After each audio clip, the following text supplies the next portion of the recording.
So we've looked at creating calculated fields, and now we want to look at creating our first calculated item.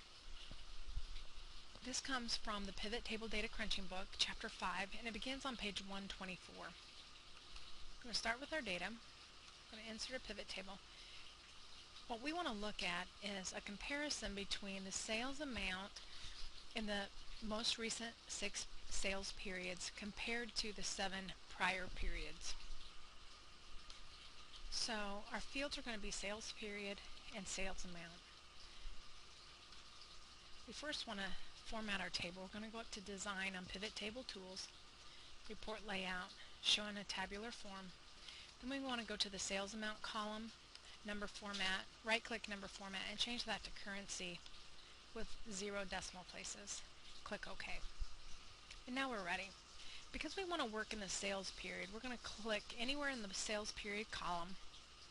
We're going to go up to Analyze, Field, Items, and Sets. We're going to click on Calculated Item. And you'll see at the top of the box, Insert Calculated Item in Sales Period. So you'll know that you're working in the right field. So we first want to look at the average of period 1 through period 1 to period 7. Our formula is going to be the average. We can just go down here and click in the items. Then we're just going to comma space between 1 through 7.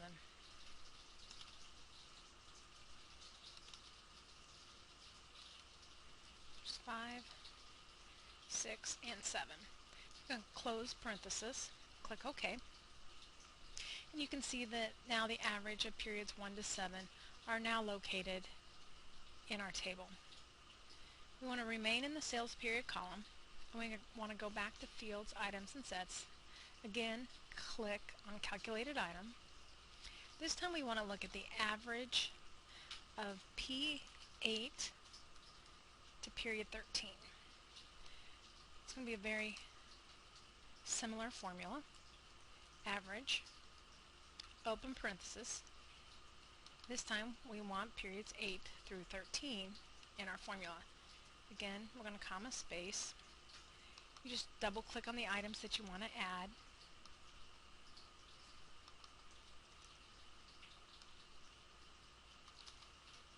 There's 8, 9, 10, 11,